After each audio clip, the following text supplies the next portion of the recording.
नमस्कार, सुप्रभात, प्रिय विद्यार्थियों। कबीरदास जी के पदों का अध्ययन करते हुए अब हम लोग अगले पद के रूप में जिस पद का अध्ययन करने वाले हैं, इसमें कबीरदास जी ये बता रहे हैं कि मृत्यु एक भ्रम है। गीता के उपदेश में जो कहा गया है वही बात कबीरदास जी भी कह रहे हैं कि जिसने अपनी आत्मा को परमात्मा से मिला दिया उसके लिए मृत्यु का भय समाप्त हो जाता है, किंतु वह व्यक्ति जो सांसारिक मोह माया में पड़ा रहता है वह मृत्यु से भयभीत होता है। कबीरदास जी कह रहे हैं हम न मरे, मरे हैं संसारा। कबीरदास जी कह रहे हैं मैं नहीं मरूंगा बल्कि कौन मरेगा, यह संसार मरेगा। बेटा सामान्य रूप से लोग क्या कहते हैं कि ये दुनिया ऐसे ही रहेगी, सब कुछ वैसे रहेगा, लेकिन आप चले जाएंगे। कबीरदास जी कह रहे हैं नहीं, मैं नहीं मरूंगा बल्कि एक दिन यह संसार अवश्य नष्ट होगा।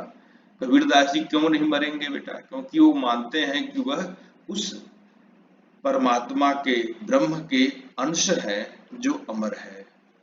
जबकि यह संसार क्या है? नाशवान है।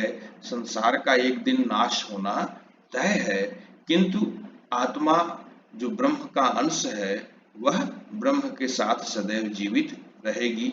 हमको मिला जियावन हारा, मुझे वह मिल गया है जो मुझे सदैव जीवित रखने वाला है।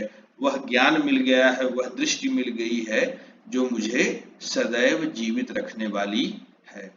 अब न मरूं, मरे मन माना। करें अब मैं मृत्यु को नहीं मानता, क्योंकि मृत्यु मन की मानी हुई बात है। मृत्यु हम तब मानते हैं जब हमारे मन में मृत्यु की अवधारणा बनी रहती है, लेकिन जब मैं मृत्यु को ब्रह्म से मिलने की प्रक्रिया के रूप में देखने लगा हूं तो वह मेरे लिए मृत्यु नहीं रही। तेहि मुए जिन राम न जाना, वे मरेंगे जो राम को नहीं जानते हैं, यानी मृत्यु का भय उन्हें होगा जिन्हें ब्रह्म का ज्ञान नहीं है, जिन्हें यह नहीं पता है कि वह भी उसी ब्रह्म के अंश हैं जो अजर और अमर है। आगे बेटा कह रहे हैं शाकत मरे संत जन जीवे। बेटा देखिए कबीरदास जी ने अपने पूरे जीवन काल में सबकी आलोचना की है, हिंदुओं की भी, मुसलमानों की भी। जिसे आज हम हिंदू धर्म कहते हैं वह मूलतः तीन मुख्य संप्रदायों का एक मिला हुआ संयोग है।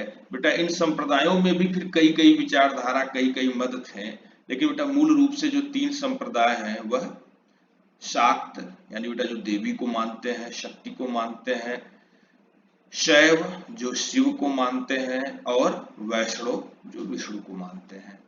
बेटा कबीरदास जी मूल रूप से वैष्णव है, क्योंकि वो विष्णु के अनुयायी हैं या विष्णु के ही रूप को। बेटा हालांकि वो विष्णु को नहीं मानते हैं, वो निर्गुण ब्रह्म को मानते हैं, लेकिन जीवन मूल्यों को लेकर के जो उनकी दृष्टि है वह क्या है?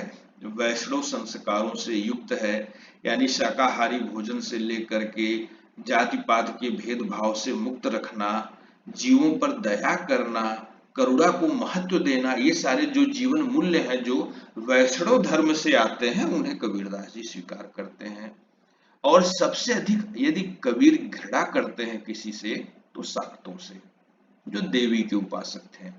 तब उसकी वजह तत्कालीन यह है कि बेटा उस समय शाक्त भक्तों द्वारा यानी देवी के उपासकों द्वारा नर बलि भी दी जाती थी। बेटा यानी पशुओं की बलि तक तो कबीर ने इस्लाम की भी आलोचना की है, लेकिन नर बलि दिए जाने के कारण वो शाक्तों से सबसे अधिक घृणा करते थे। और वो घृणा देखिए बेटा यहाँ पर बड़ी उभर कर आ रही है। शाकत मरे संत जन जीवे, करें शाक्त मरेंगे, जो शरीर को ही सब कुछ मानते हैं, जो शरीर की साधना करते हैं, वे शाक्त क्या होंगे?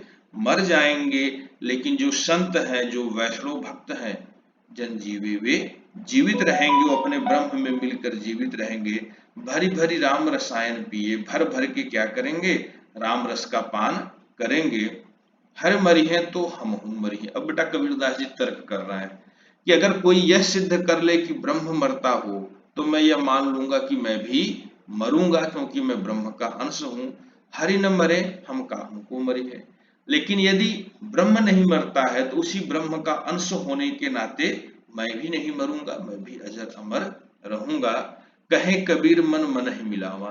कबीरदास जी कहते हैं जिसने अपने मन को ब्रह्म से मिला दिया है, जिसने अपने मन को ब्रह्म से मिला रखा है, अमर भय सुख सागर पावा, वह अमर हो जाएगा और सुख के सागर को प्राप्त करेगा। यदि इसका हम लोग काव्यगत सौंदर्य देखेंगे पहले पद का, तो प्रारंभिक चीजें लगभग सामान्य है। भाषा सुधुकड़ी है, शांत रस है, छंद गेय पद है, अलंकार बेटा यहाँ पर अब बदल गया, अनुप्रास हो गया, शैली मुक्तक है, गुण भी प्रसाद है, और बेटा शब्द शक्ति भी अनुप्रास के अनुरूप अविधा हो गई। ठीक है, अब इसके बाद बेटा ये दूसरा वाला पद जो आज हम लोग पढ़ रहे हैं, इसमें दूसरा ये बेटा नियुक्ति है। कबीरदास जी ने एक कमलनी को जो जल के अंदर खिली हुई है उसे देख करके मनुष्य को यह बताने की कोशिश की कि देखिए हमारी भी अवस्था इसी कमलनी के ही समान है। जैसे यह जल में खिलती है वैसे ही हमारा जन्म भी उसी संसार में होता है जो ब्रह्म से युक्त है, जिसके कण कण में ब्रह्म है। और जेटा जैसे इसकी नाल के अंदर, कमलनी के नाल के अंदर भी क्या भरा होता है, पानी भरा होता है, वैसे ही हमारे अंदर भी कौन निवास करता है, वही ब्रह्म ही निवास करता है। इसलिए जिसने खुद को ब्रह्म के रूप में मान लिया वह अमरता को प्राप्त कर गया। अब बेटा देखते हैं हम लोग, काहे री नलनी तू कुमलानी। तो यहाँ पे अब नलनी का अर्थ हम लोग क्या लेंगे, जीव आत्मा। ठीक है, और पानी का अर्थ लेंगे ब्रह्म, सरोवर का अर्थ लेंगे संसार। ठीक है, नलिनी जीवात्मा है, सरोवर यह संसार है, और ब्रह्म के रूप में पानी यहां पर माना जाएगा। ठीक है, तेरे ही नाल सरोवर पानी, हे जीवात्मा तुम्हारे अंदर ही यह ब्रह्म निवास करता है। ये संसार में जो ब्रह्म है, इस संसार को चलाने वाला जो ब्रह्म है वह कहीं और नहीं है, वो मंदिर मस्जिद में तीर्थों में नहीं है। कहाँ है, तुम्हारे अंदर है। जल में उत्पत्ति जल में वासा, तुम उसी ब्रह्म से उत्पन्न होते हो बेटा। ब्रह्म जल यहाँ पर क्या है, ब्रह्म है। जल में वासा, उसी में निवास करते हो। जल में नलिनी तोर निवास, बेटा यहाँ पर वास के बाद जो निवास शब्द आया है, वास और निवास में अंतर कुछ इस प्रकार से शायद कबीरदास जी कह रहे हैं, वास का मतलब रहना और निवास का मतलब अंतिम रूप से रहना, यानी हम मृत्यु के बाद जहाँ चले जाते हैं उस स्थान की भी बात कर रहे हैं। ना तली तपन न ऊपर आगी। अब बेटा पूरी तरह से तो कमलनी वाली अवस्था लागू नहीं होती है, उसको भी कबीरदास जी समझा रहे हैं कि हे जीवात्मा रूपी कमलनी, न तुम्हारे तल में आग है। बेटा ऐसा माना जाता है कि पृथ्वी के अंदर आग है, जिसके कारण वह क्या करती है, जल को सोख लेती है। न ऊपर आग, न ही ऊपर सूर्य जल रहा है, यानी किसी भी प्रकार से ये जो जल है वो खत्म होने वाला नहीं है। तोर हेतु कम से न लागी, यानी सब कुछ तुम्हारे हेतु ही, तुम्हारे हित में ही है। यहाँ पर तुम देखो तो सारी चीजें क्या है, तुम्हारे हित में है, तुम्हारे लिए कोई भी चीज प्रतिकूल नहीं है।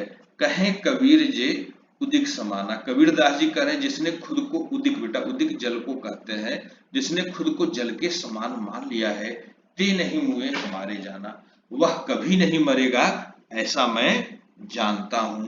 यानी जिसने अपने अंदर के ब्रह्म को पहचान लिया वह अजर अमर हो गया, वह मृत्यु के भय से मुक्त हो गया। बेटा इसको आप लोग समझ गए होंगे अच्छे से। अब हम लोग कबीरदास जी से जुड़े हुए जो प्रश्न हैं उनको देखेंगे। धन्यवाद, जय हिंद।